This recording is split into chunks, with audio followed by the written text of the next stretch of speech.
ईश्वर, प्राणिधान, ये 5 नियम हैं। इनके संबंध में वेदों में तथा उपनिषद में, गीता में अनेक स्थलों पर उल्लेख किया गया है। शुक्ल यजुर्वेद के एकादश अध्याय के प्रथम मंत्र से क्रमशः 5 मंत्र तक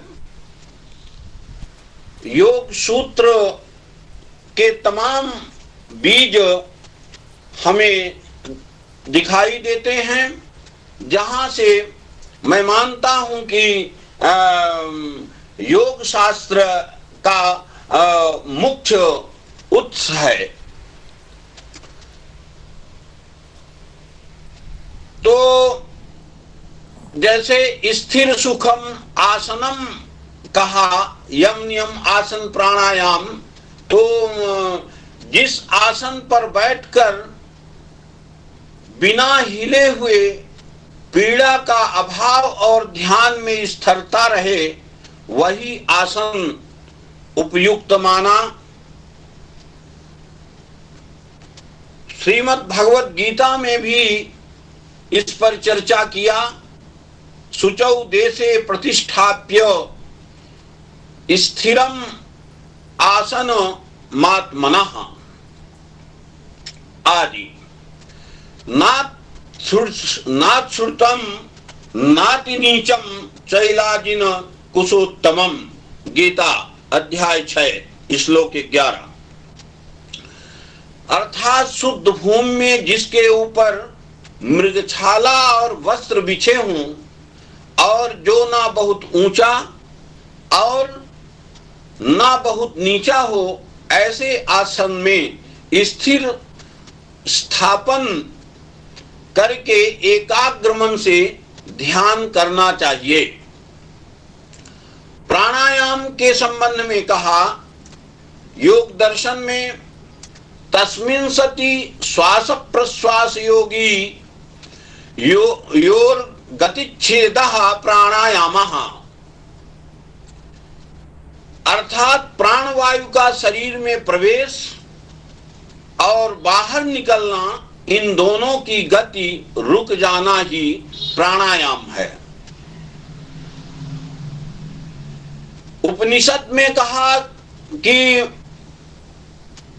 अपाने जुह्वति प्राणम प्राणे पानम तथा परे प्राणापान गतिरुद्ध्वा प्राणायाम परायणाः अपरे नियताहाराः प्राणान प्राणेषु जुह्वति आदि।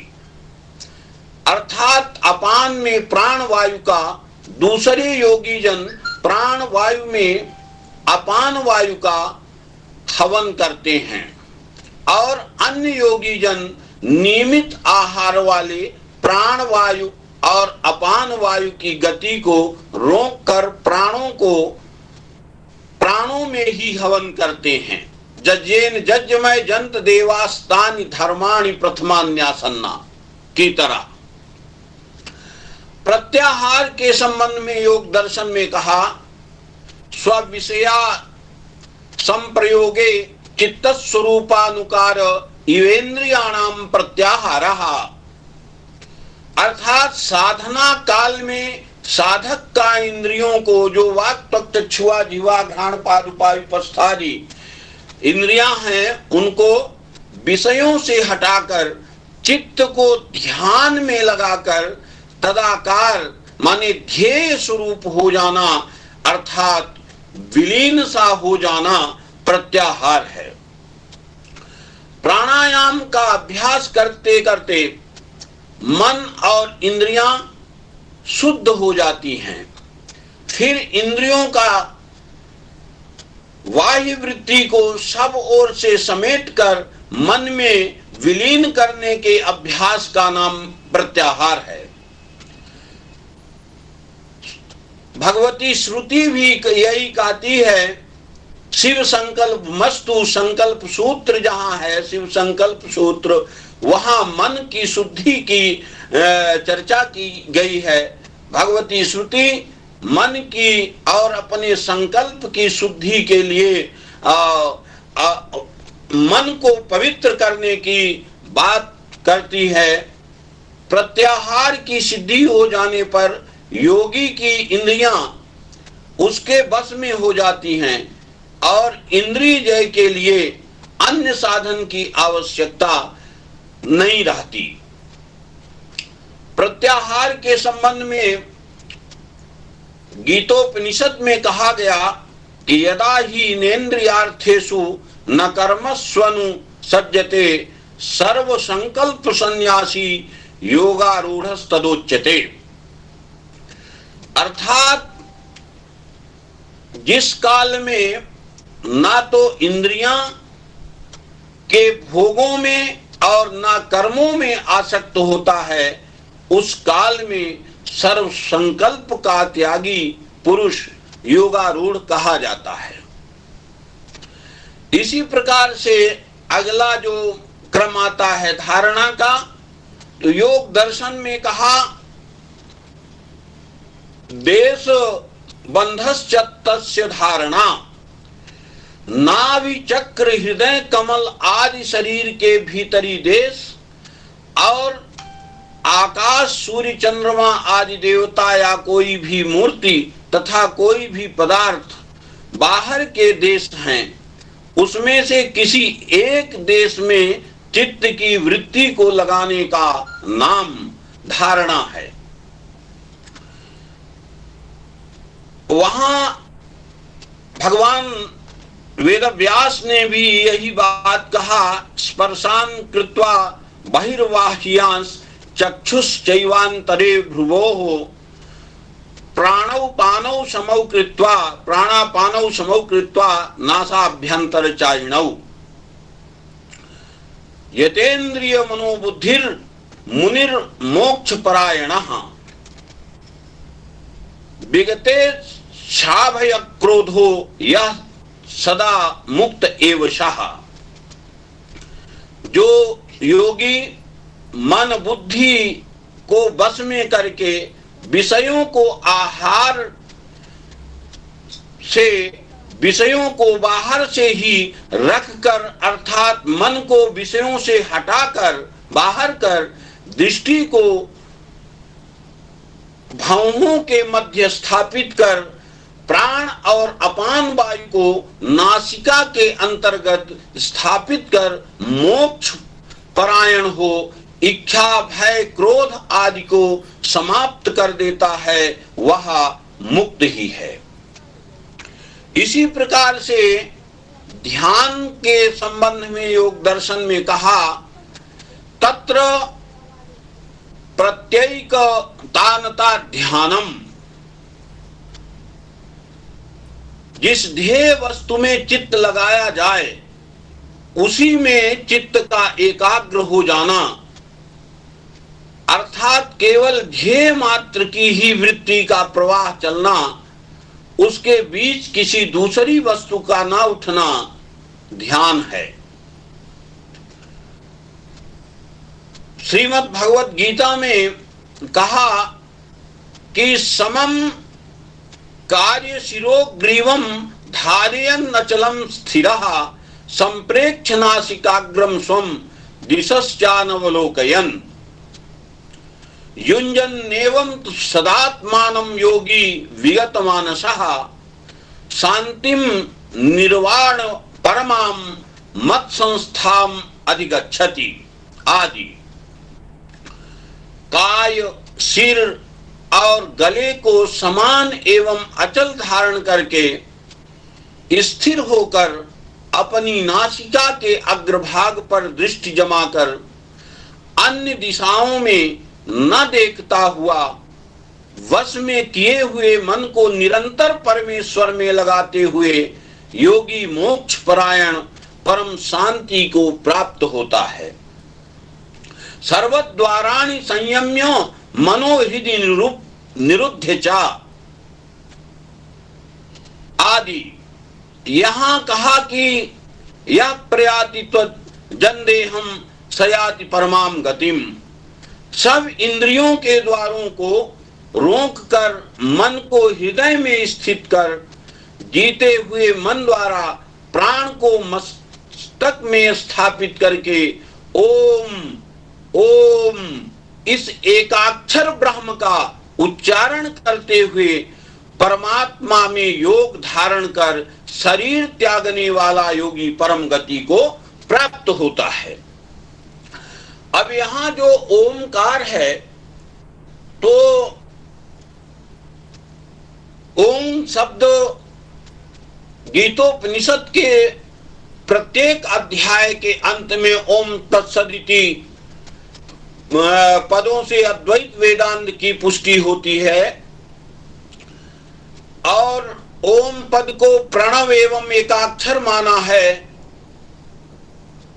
तदपि इसमें 3 अक्षर हैं, आ, उ और मा।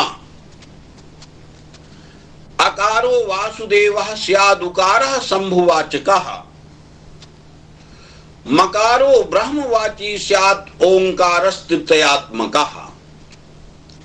यहाँ ओम से में आ से विष्णु, उ से शिव और मा से ब्रह्मा की प्रतीति होती है। सांख्य में जिसे प्रकृति कहा गया है, वेदांत में उसे माया कहा गया है। प्रकृति में सत्व गुण, रजोगुण और तमोगुण साम्यावस्था में है। माया में भी ये तीनों गुण हैं। माया की सत्वगुण विशिष्ट शक्ति विष्णु, रजोगुण विशिष्ट माया की शक्ति ब्रह्मा और तमोगुण विशिष्ट शक्ति शिव हैं। ये तीनों देव मायोपहित ब्रह्म हैं। इन्हीं को सगुण ब्रह्म कहते हैं। अगली स्थिति आती है समाधि की। तो योग दर्शन में कहा तदेवार्थ मात्र निर्भाषम स्वरूप शून्यमिव समाधि। पातंजलि योग दर्शन विभूति। तो ध्यान करते करते तदेवार्थ मात्र निर्भाषम स्वरूप शून्यम इव समाधि। ध्यान करते करते जब चित्त ध्येयाकार हो जाता है, उसकी ध्येय से भिन्न उपलब्धि नहीं होती, उस समय उस ध्यान का नाम ही समाधि है। यही निर्विकल्पक समाधि है। जिस ध्येय वस्तु में चित्त को लगाया जाए, उसी में चित्त का एकाग्र हो जाना, बीच में किसी वस्तु का ना उठना ध्यान है। धारण, ध्यान और समाधि तीनों का एकत्र होना संयम है। समाधिस्थ योगी की समाधि से जब बुद्धि के रजोगुण और तमोगुण संबंधी संस्कार सब प्रकार से भूलकर उसमें शुद्ध सत्वगुण के ही संस्कार रह जाते हैं, उस समय केवल पुरुष और प्रकृति की भिन्नता का अनुभव करने वाली वृत्ति रहती है। इसी को विवेक ज्ञान, भेदक ज्ञान कहते हैं। अर्थात मैं पुरुष प्रकृति से भिन्न हूं, यह ज्ञान होता है। उस समय योगी को समस्त भावों पर स्वामित्व हो जाता है। अर्थात संपूर्ण गुण जो कि कार्य का आरंभ करने में लगे हुए हैं और जो अनारंभ अवस्था में हैं, वे सब दास की भांति आज्ञा पालन के लिए उपस्थित हो जाते हैं। जब तक किसी भी परिस्थिति में चित्त वर्तमान है, तब तक संस्कारों का सर्वथा नाश नहीं होता। उनका नाश तो चित्त के अपने कारण गुणों में विलीन होने पर उसके साथ ही होता है। परंतु भुने हुए बीज के समान ज्ञान रूप अग्नि से जलाए हुए संस्कार विद्यमान रहकर भी पुनर्जन्म के हेतु नहीं बन सकते। चित्त अपने कारण अहंकार सहित बुद्धि में विलीन हो जाता है। बुद्धि अत्यंत निर्मल होकर अपने कारण प्रकृति में विलीन होने लगती है। पुरुष का जो बुद्धि के साथ अज्ञान संबंध था, उस अज्ञान का और विवेक ज्ञान द्वारा मल विक्षेप का अभाव होने से पुरुष निर्मल और गुणातीत अर्थात गुणों के बंधन से मुक्त हो जाता है। यही कैवल्य प्राप्ति है। ऐसी स्थिति अनेकों बार सत्संगत के प्रभाव से भी होती है। जब हम वेदादि शास्त्रों का अध्ययन करते हैं, मनन करते हैं, चिंतन करते हैं, ध्यान करते हैं, और जिस समय हमें किसी सिद्ध पुरुष का दर्शन होता है, उस समय भी अज्ञानता के कारण जो किया हुआ मद मोह अंधकार आदि है उसका नाश होता है और विवेक की प्राकट्यता होती है। श्रीमद् भागवत महापुराण के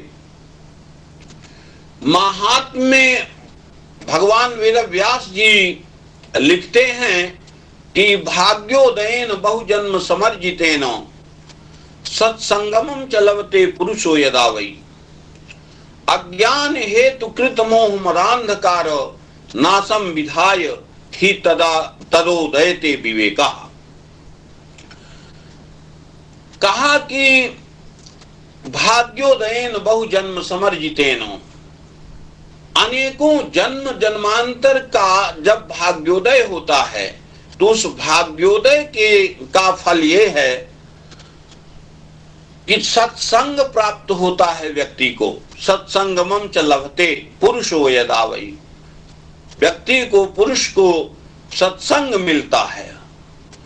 तो और जब सत्संग मिलता है, किसी ध्यानावस्थित योगी जनों का संग होता है, तो उस समय क्या होता है, तो संग संगमं च लभते पुरुषो यदा वै अज्ञान हेतु कृत मोह मदांधकार, अज्ञानता के कारण, अविवेक के कारण मोह मद अहंकार का नाश हो जाता है। जो अज्ञानता के कारण किया गया मद मोह अंधकार आदि है उसका नाश हो करके उदयते विवेका, विवेक की प्राकट्यता होती है, बुद्धि की प्राकट्यता होती है। ऐसी स्थिति में व्यक्ति को ज्ञान प्राप्त हो जाता है, और जब ज्ञान प्राप्त होता है तब वह ध्यान की अवस्था में जाता है। वहां श्री रामचरितमानस में गोस्वामी तुलसीदास जी महाराज लिखते हैं, मनु शतरूपा के तप के प्रसंग में, हो इन विषय विराग भवन बसत भा चौथपन हृदय बहुत दुख लाग जन्म गयौ हरि भगत बिनु।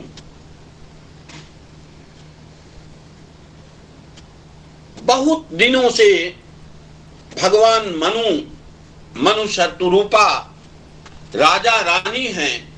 एक दिन अचानक उनको विषय से विराग होता है, समाधि अवस्था में चले जाते हैं, चिंता करते हैं, कहते हैं कि हाय मेरा जन्म जो है ईश्वर के चिंतन से विमुख रहा, मेरा जन्म व्यर्थ हो गया, क्योंकि ये मनुष्य जो शरीर प्राप्त हुआ है, मानव देह जो प्राप्त हुआ है, इस मानव देह को प्राप्त करके परमात्मा का चिंतन मनन करते हुए, वेदादि शास्त्रों का अध्ययन करते हुए ईश्वर को प्राप्त करना है, आत्मा का कल्याण करना ही मानव जन्म का उद्देश्य है।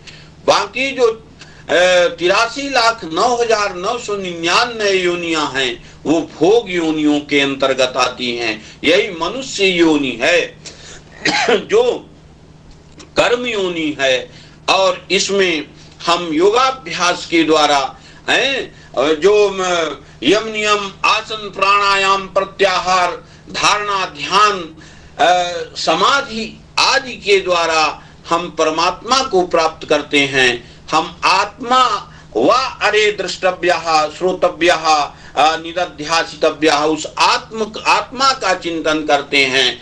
वेद में शुक्ल यजुर्वेद का जो प्रथम मंत्र है इखे तोर्ये त्वा वायवस्थ देवो वा सविता प्रार्पयतु श्रेष्ठ तमाय कर्मणाप्याय धमग्न्या इंद्राय भागम प्रजावतीरनिमीवा अयक्षमा मा वस्तेनि सतमाग सगुं सोध्रुवा अस्मिन गोपतौ स्यात् बहवीर जजमान से पशून पाही। तो यहाँ जो पहला मंत्र है यजुर्वेद का, पहले मंत्र में ही 4 प्रकार के कर्मों का निर्देश किया गया भगवती श्रुति के द्वारा। तो भाष्यकार आचार्य चरण महीधर लिखते हैं कि 4 प्रकार के कर्म हैं। 4 प्रकार के कर्म कौन कौन से हैं? तो बताते हैं कि यज्ञों को कहा, उससे पहले कहा कि श्रेष्ठ श्रेष्ठतमम है, और पूर्व का कर्म ऐसा कर्म जो नहीं किया जा सकता, जो जिसे नहीं करना चाहिए, और एक वह कर्म है श्रुति जिस पर बद बंधादिकम कार्यम अप्रशस्तम अप्रशस्तम प्रशस्तम श्रेष्ठम श्रेष्ठतमम च, ये 4 प्रकार का कर्म श्रुति बताती है। तो अप्रशस्त कर्म है बद बंधनादिकम, किसी को मारना या किसी की का अपमान करना, किसी को निरपराध जो है उसके अधिकार से वंचित कर देना है, और उसको निरपराध दंड दिलवाना, ये अप्रशस्त कर्म है। प्रशस्त कर्म है कि बंधु वर्गादिकों का पालन पोषण करना प्रशस्त कर्म है।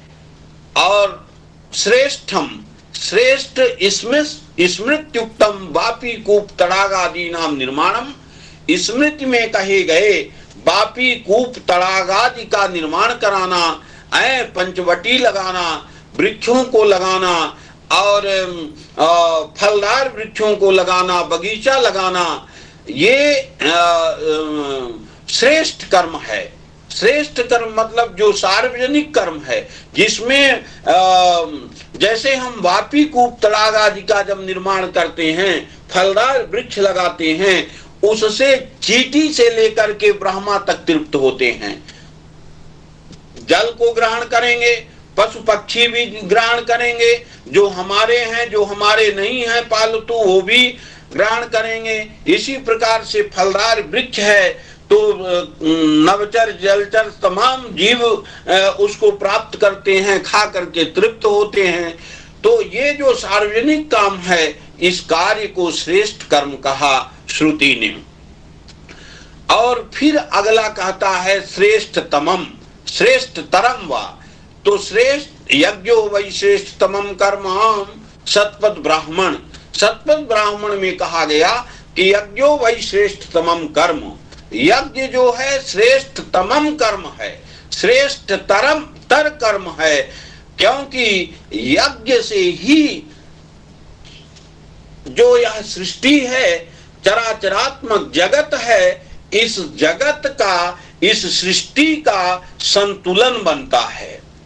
इस सृष्टि का संतुलन कैसे होगा? तो सृष्टि का संतुलन होगा यज्ञ के द्वारा। यज्ञेन यज्ञमय जंत देवास्तानि धर्माणि प्रथमान्यासन्ना, यज्ञ के द्वारा यज्ञ किया देवताओं ने। इसी प्रकार से जैसे योगाभ्यास के योगस चित्तवृत्ति निरोधा, यम नियम प्राणायाम प्रत्याहार धारणा ध्यान समाधि आदि के द्वारा जैसे हम परमात्मा को प्राप्त करते हैं, उस परमात्मा को प्राप्त करने के लिए सारे के सारे जो योग के ये मुख्य द्वार है, मार्ग है, रास्ता है, इसी के माध्यम से हम आत्मा को जान सकते हैं, परमात्मा को जान सकते हैं। और ये जो शब्द ज्ञान ब्रह्म है, इसको हम जान सकते हैं। तो उसी यज्ञ के द्वारा ही हम सब कुछ कर सकते हैं। इस धराधाम की और त्रिलोकी का तथा देवादि देवताओं का भी संतुलन हम बनाते हैं, देवताओं के शक्ति का भी संवर्धन हम करते हैं यज्ञ के द्वारा। इसीलिए यज्ञ को श्रेष्ठ तमम कर्म कहा गया। श्रीमद् भागवत के 11 स्कंध में जहां सृष्टि के विस्तार की चर्चा है, वहां भी इस पर तमाम चर्चा किया। जो हमारा यहाँ पर विषय है वेदानुगामिता, तो उस वेदानुगामिता पर आप देखें शुक्ल यजुर्वेद के का जो 11वां अध्याय है, वहां भगवती श्रुति कहती है युञ्जानः प्रथमं मनस्तत्त्वाय सविता धियः अग्निर्ज्योतिर्निति निचाय्य पृथिव्या अध्या भरत युक्तेन मनसा वयं देवस्य सवितुः सवे स्वर्याय शक्त्या युक्त्वाय सविता देवान् स्वर्यतो धिया दिवं बृहत् ज्योति करिष्यता सविता प्रसुवातितान्। यहाँ जो हमारा मन है, तो उस मन को यम नियम आसन प्राणायाम प्रत्याहार के द्वारा मन को समाधिस्थ करने की चर्चा है। यहाँ भगवती श्रुति कहती है कि सबको प्रेरणा देने वाले जो प्रजापति ने आरंभ में मन को एकाग्र कर अग्नि के तेज को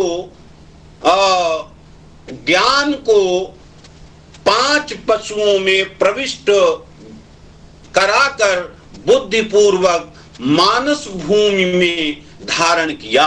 यहाँ श्रुति युञ्जाना प्रथमं मनस्तत्त्वाय सविता धिया, तो योगाभ्यास के माध्यम से जो परमात्मा है, प्रजापति है, उस प्रजापति ने योगाभ्यास से वेदों का ध्यान करके योग बल से वेदों का श्रुति के मंत्रों का ध्यान करके पशुओं में अर्थात तमाम जो वन्य जीव हैं और अन्यान्य जीव हैं, उन जीवों में बुद्धि पूर्वक मानस भूमि में उनके धारणा ध्यान को स्थापित कर दिया और उसके द्वारा उसे सदसत विवेकिनी बुद्धि से युक्त किया। युक्तेन मनसा वयं देवस्य सवितुः सवे स्वर्ग्याय शक्त्या, अर्थात संसार की अपने अपने कार्यों में प्रवृत्त कराने वाले जो सविता देव हैं, सविता अर्थात सुवति स्वा व्यापारे प्रेरयति सविता, सुबह होते ही जो अपने अपने व्यापार के लिए चींटी से लेकर के ब्रह्मा तक को सभी को नर किन्नर मनुष्य गंधर्व पशु पक्षी आदि को प्रेरित करते हैं, ऐसे वो सविता देव की आज्ञा में वर्तमान हम एकाग्र मन से स्वर्ग के साधन स्वरूप यज्ञीय कार्यों को संपन्न करने में अपनी सामर्थ्य के अनुसार प्रयत्न करते हैं, उस परमात्मा का ध्यान करते हैं और इस सृष्टि के कार्य में संलग्न रहते हैं। युक्त्वाय सविता देवान् स्वर्यतो धिया दिवं मा बृहत् ज्योति करिष्यतः सविता प्रसुवातितान्। यजुर्वेद श्रुति सारे जगत को प्रेरणा देने वाले सविता देवता, सभी देवताओं को स्वर्ग में प्रेरित करने वाले तथा प्राणी मात्र का जो है मन का और इच्छाओं का दमन करने वाले हैं। यज्ञ आदि कर्मों के अनुष्ठान से स्वर्ग प्रकाशित होता है, इसको वे भली भांति देवताओं के सहयोग से ही यजमान प्राप्त करता है। वे सविता देवता महान आदित्य नामक आत्म ज्योति का संस्कार करने वाले और सभी देवताओं में अग्र अग्निदेव की शुभ कर्मों में संयुक्त कर प्रेरित करते हैं, और वही सविता देवता अन्यान्य लोगों को सत्कर्म के लिए प्रेरित करते हैं, और उसको ईशावास्यमिदं सर्वं यत्किंच जगत्यां जगत तेन त्यक्तेन भुंजीता मागृथा कस्वित् धनम, उसको किस प्रकार से हमको धन का उपयोग करना है, किस प्रकार से हमारी बुद्धि शुद्ध हो, जिससे कि हम जितना अत्यावश्यक है मनुष्य जीवन के लिए, तो इस जीवन को चलाने के लिए जो अत्यंत आवश्यक है उतना ही हम उपभोग करें, उपयोग करें। हमारी भोग की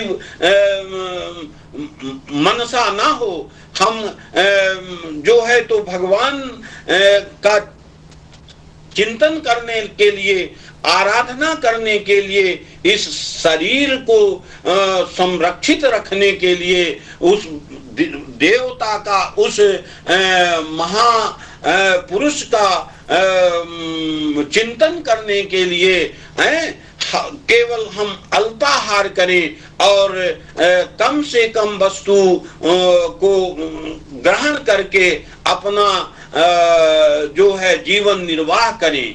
नाम संकीर्तन के लिए, योगाभ्यास के लिए, परमात्मा को प्राप्त करने के लिए ही यह शरीर प्राप्त हुआ है। श्रीमद् भागवत महापुराण में के एकादश स्कंध में भगवान वेद व्यास जी लिखते हैं कि सृष्ट्वा पुराणी विविधान्य आत्मशक्त्या वृक्षान् सरीसृप पशून् खगदंश मत्स्यान् तैस्तैरतुष्ट हृदया पुरुषं विधाय ब्रह्मावलोकधिषणं मुदमापदेवः। सृष्ट्वा पुराणी विविधान्य आत्मशक्त्या, आत्मशक्ति के द्वारा ध्यान न अवस्थित हो करके उस परम पिता परमात्मा ने इस चराचर जगत का निर्माण किया, सृष्टि किया। चराचरात्मक जगत को, समस्त जीव निकायों को बनाया। क्या बनाया? तो सृष्ट्वा पुराणी विविधान्य आत्मशक्त्या वृक्षान् सरीसृप पशून् खगदंश मत्स्यान्, वृक्षान्, वृक्षों को बनाया। वृक्षों को बनाया अर्थात पर्यावरण के संरक्षण के लिए, वायु, शुद्ध वायु मिले, इसके लिए वृक्षों को बनाया।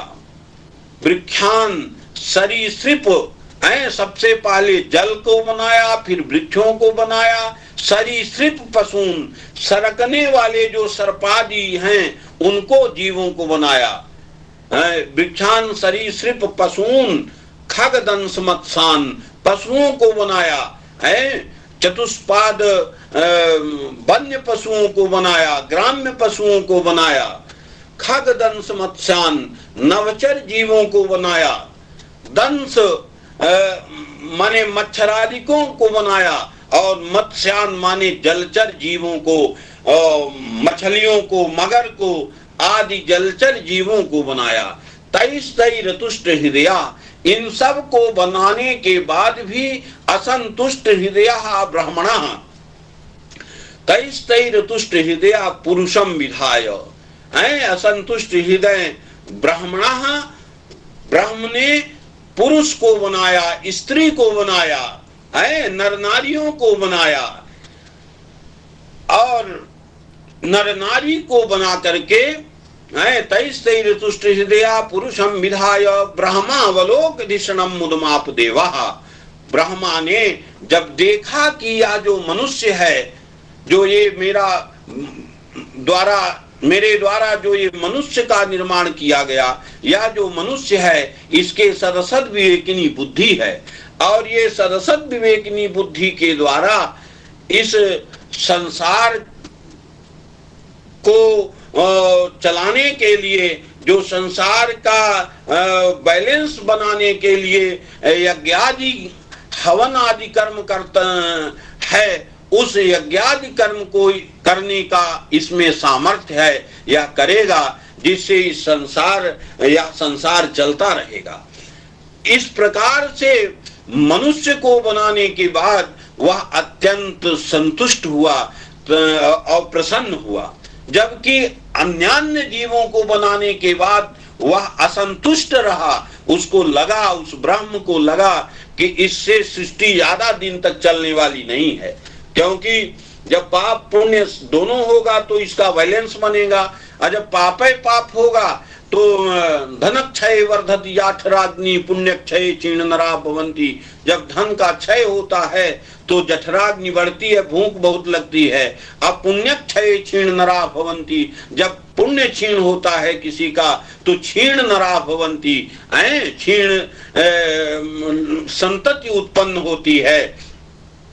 ऐसी स्थिति में यहाँ कहा कि उस विधाता ने मनुष्य को बनाया, और मनुष्य को बनाने के बाद अत्यंत वह संतुष्ट हुआ।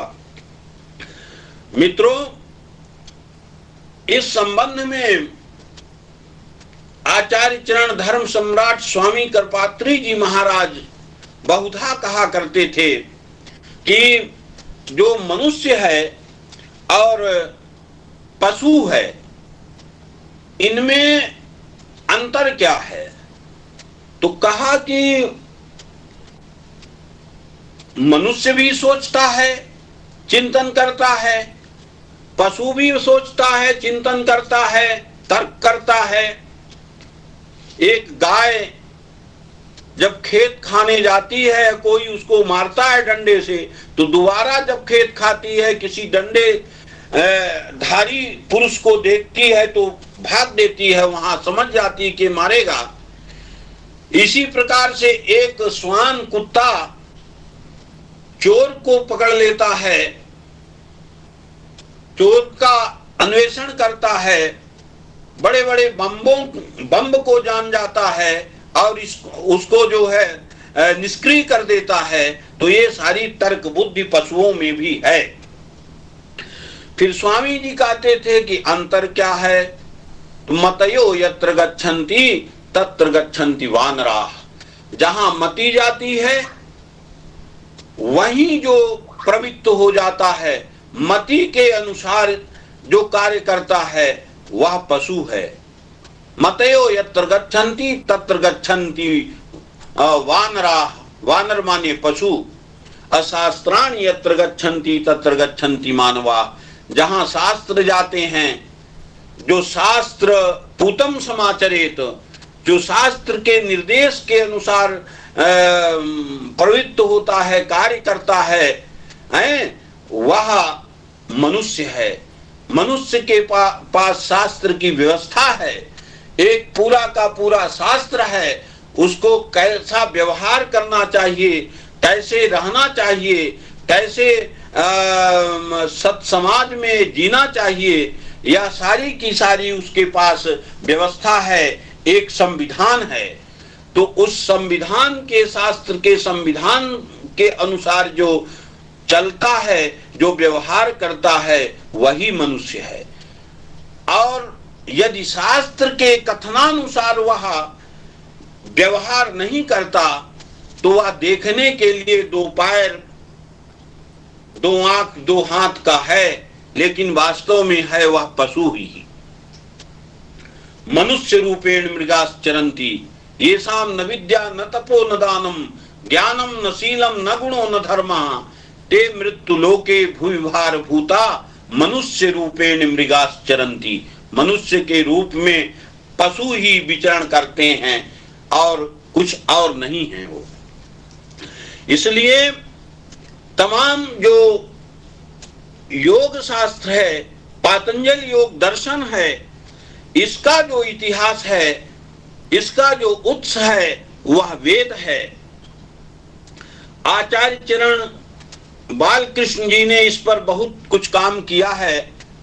पतंजल विश्वविद्यालय हरिद्वार के कुलपति आदरणीय आचार्य बालकृष्ण जी ने इस पर बहुत सारा काम किया है।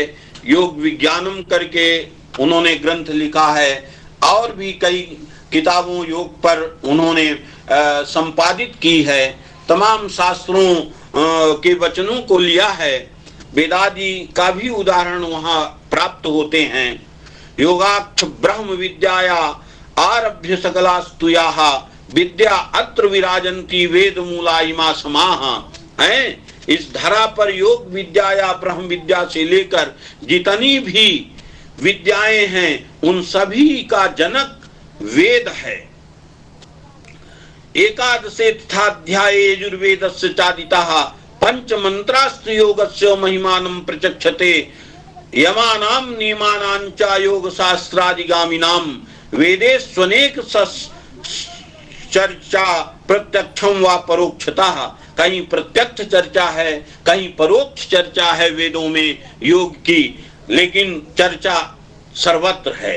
बदामि मधुमद्वाचेत्याव मादिनिगा निगद्य च शिक्षा प्रदीयते सत्य माधुर्य वचसाम हीनः ऋतधीतय मंत्रोपि सत्याहिंसा परामिह कृतिमा विशेषेण नृणाम्नि श्रेयसाय च। यहाँ ऋतधीतय गत सत्य धर्माणो अध्वरम अग्ने पिबत जिह्वया, ये वहाँ ऋग्वेद का मंत्र है। अर्थात सत्य को धारण करने वाले सत्कर्मी विद्वान लोग अहिंसा युक्त व्यवहार को प्राप्त हों, इस प्रकार से वहाँ चर्चा की गई। ऋग्वेद में ओ ही वर्तन्ते रथेव चक्राण्यन्य मन्यमुप तिष्ठत रायः, अर्थात रथ के पहियों की तरह रे अर्थात धन आवर्तित होने वाला है, जो कभी किसी व्यक्ति के समीप और कभी किसी के समीप रहता है। इसलिए धन को प्राप्त करके व्यक्ति को मदमस्त नहीं हो जाना चाहिए हैं। इसी पर यजुर्वेद में भी अस्तेय एवं अपरिग्रह का निर्देश देते हुए कहा, जैसा कि मैंने पूर्व में भी कहा, ईशावास्मिदं सर्वं यत्किंच जगत्यां जगत। और इसके बाद श्रुति कहती है कि कुर्वन्नेवेह कर्माणि, इस मंत्र द्वारा अनासक्ति पूर्वक सभी क्रियाओं के ईश्वरार्पण द्वारा ईश्वर प्रणिधान का भी कथन यहाँ पर किया गया है। इसके अतिरिक्त चारों वेद, ब्राह्मण, आरण्यक व कुछ उपनिषदों में योग की अनेक संकल्पनाओं का स्पष्ट उल्लेख मिलता है। युञ्जते मनोत युञ्जते धियः, ऋचा में विद्वान योगी द्वारा युञ्जते मनोत युञ्जते धियः, विद्वान योगी द्वारा चित्त माने मन और इसकी वृत्तियों को योग में लगाने की बात कही गई है। जैसा कि आचार्य चरण भगवान पतंजलि ने चित्तवृत्ति के निरोध को ही योग माना है। योग चित्तवृत्ति निरोधा कह करके ही अपनी बात को आरंभ करते हैं। तो यहाँ वेद भगवती भी कहती है युञ्जते मनोत युञ्जते धियः, और भी यस्माद्रते न सिद्ध्यति यज्ञो विवश्चितश्चन सधीनाम योग मिन्वति। इस पर भी चर्चा भगवती श्रुति करती है। इसके अतिरिक्त अष्टांग योग कोशादि सूक्ष्म ज्ञान निरूपणम वेदोक्तम दृश्यते प्रत्नम तस्मात् योगा सनातनः, वेदों में नित्य संध्योपासना करने का उपदेश देते हुए कहा गया है कि उपासक संध्यादि साधनों के द्वारा उपासना से ज्ञानेन्द्रियों व कर्मेंद्रियों की शुद्धता, कर्म कुशलता, विवेक दृष्टि व मेधा प्राप्त करता है। वैदिक वाङ्मय में समूचे अष्टांग योग, पंचकोश आदि विषयों का व्यापक निरूपण देखने को मिलता है। तमाम यत्र तत्र परोक्ष परोक्ष प्रत्यक्ष रूप में वहां प्रतिपादित किया गया है, जिससे स्पष्ट होता है कि ऋग्वैदिक काल में योग को विशेष महत्व दिया जाता था। योगाभ्यास से ही तमाम अस्त्र शस्त्र भी इकट्ठा कर लेते थे। योग के द्वारा मंत्र का संधान करते थे और अस्त्र शस्त्र आ जाता था। मनोरेकादशेऽध्याये तपो माहात्म्युच्यते। भगवान मनु ने 11वें अध्याय में तप की महिमा का वर्णन किया है। तप के लक्षण हैं ब्रह्मचर्य, जप, हवन, समय पर शुद्ध व अल्प भोजन, राग द्वेष का परित्याग। भगवान मनु के अनुसार इंद्रिय निरोधी, राग द्वेष का त्यागी और अहिंसा परायण व्यक्ति ही मुक्ति के योग्य होता है। वास्तव में यह जो तप है, ये तप भी योग है। तप के बिना कोई योग नहीं होगा, तप से ही योग होगा। और जब तप करेगा व्यक्ति, तप की चर्चा तमाम है। तपस्वाध्याय निरतो तपस्वी, वहां भगवान वाल्मीकि जी वहीं से आरंभ करते हैं, तपस्वाध्याय निरत हैं। तो वही योग का उत्स है। और इसके अलावा भगवान मनु के अलावा अन्यान्य स्मृतियों में योग तत्वों का वर्णन स्पष्ट रूप से हमें प्राप्त होता है। साहित्यिक व सामाजिक व्यवस्थाओं जैसे वर्णाश्रम, षोडश संस्कार आदि में योग के साक्ष्य उपलब्ध होते हैं। हमारे जो भारतीय धर्म, दर्शन, सभ्यता, कला व संस्कृति पर योग विद्या का विशेष प्रभाव पड़ा है। और आज तो हमारे भारत में ही नहीं, अन्यान्य सैकड़ों देशों में योग दिवस मनाया जा रहा है और योग की उपासना की जाती है। योग के विद्यार्थी तमाम दुनिया में इस समय भी प्राप्त होते हैं। हमारे विश्वविद्यालय के भी कई प्रशिक्षक योग के जो विद्वान हैं, कई हजारों के संख्या में योग के शिक्षक तैयार करते हैं और तमाम देश विदेशों में हमारे विश्वविद्यालय के छात्र अध्ययन अध्यापन करते कराते हैं, योगाभ्यास कराते हैं। योग का सीधा संबंध परिष्कृत जीवन शैली से है।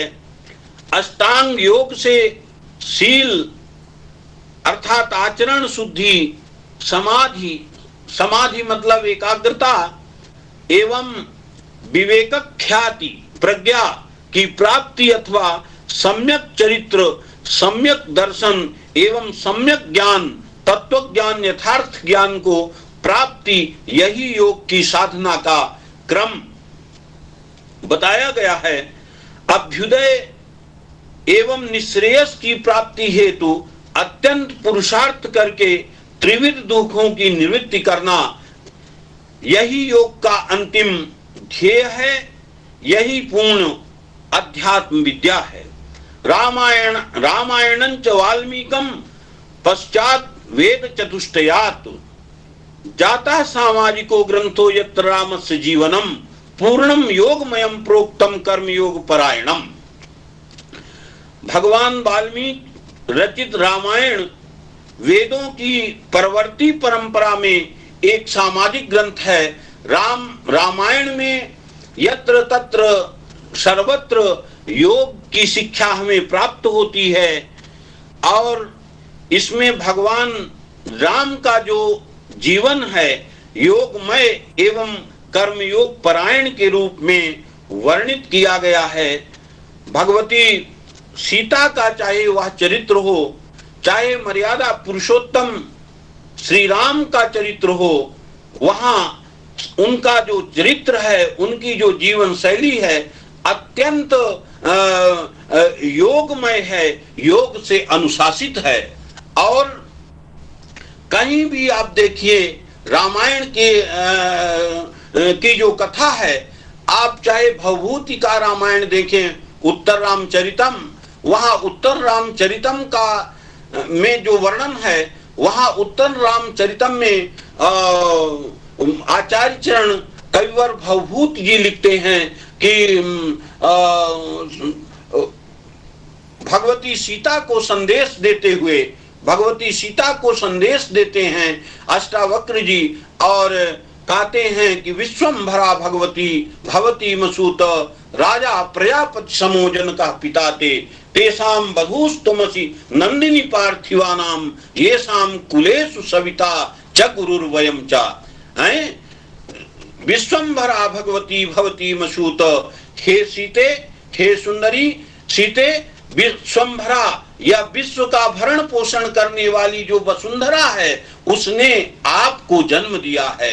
विश्वम्भरा भगवती भवती मसूत, राजा प्रजापति समोजन का पिता ते, साक्षात दूसरे प्रजापति के समान जो राजा जनक हैं, वे आपके पिता हैं। तेसाम बधूस्तमसि नंदिनी पार्थिवानाम, हे सीते, उन नंदिन पार्थिवाओं की आप बहू हैं। महाराज दिलीप, चक्रवर्ती सम्राट रघु, महाराज अज और चक्रवर्ती महाराज दशरथ की आप बहू हैं। ये शाम कुलेषु सविता, जिसका कुल है सविता, सुवति स्वास्वा व्यापारे प्रेरेती सविता, सुबह होते ही जो अपने अपने व्यापार के लिए चीटी से ब्रह्मा तक को प्रेरित करता है, वह सविता का कुल है, रघुकुल है, सूर्य कुल है जिसका, और गुरुर्वयंचा, मुझ वशिष्ठ जैसा जिसका गुरु है। हे सीते, आप सर्वथा जो है तो शक्तिमयी हैं। आप धैर्य धारण करें, कठोर गर्भ के कारण आपको आहूत नहीं किया गया जामाता के यज्ञ में, अन्यथा निश्चित रूप से आपको बुलाया जाता। इस पर मर्यादा पुरुषोत्तम श्री राम का भी योग जीवन आप देखेंगे कि भगवान राम कहते हैं वशिष्ठ के संदेश को के उत्तर में कि स्नेहम दयाम च सौख्यम वा यदि वा जानकीमपि आराधनाय लोकस्य मुंचतो नास्ति मे व्यथा। स्नेहम दयाम च सौख्यम च, स्नेह दया सुख यदि वा जानकीमपि, और यहाँ तक कि शक्तिमयी सर्व सुंदरी भगवती सीता का भी यदि त्याग करना पड़ा तो आराधनाय लोकस्य, लोक के आराधन में, प्रजा पालन में, मुंचतो नास्ति में व्यथा, त्यागने में मुझे व्यथा नहीं होगा, होगी, कष्ट नहीं होगा। इस प्रकार से यह पातंजल योग दर्शन की वेदानुगामिता, यथामति वेदादि शास्त्र दिशा कुछ कहने का प्रयास किया। अब मुझे लगता है कि समय हो गया है। आचार्य चरण प्रोफेसर मार्कंडेय नाथ तिवारी जी जो अजात शत्रु हैं, उनका हमारी ओर इशारा है कि अब शायद मैं अपने वाणी में विराम लगाऊं। मैं आचार्य चरण मार्कंडेय नाथ तिवारी जी के सहित सभी लोगों को जो इस ज्ञान खंड में, इस हमारे सत्र में अंतर्जाल के माध्यम से जुड़े हैं, संपृक्त हैं, तो सी राम मैं सब जग जानी, करूं प्रणाम जोर युग पानी, रमाम रामम चा स्मरंतः विरमामि।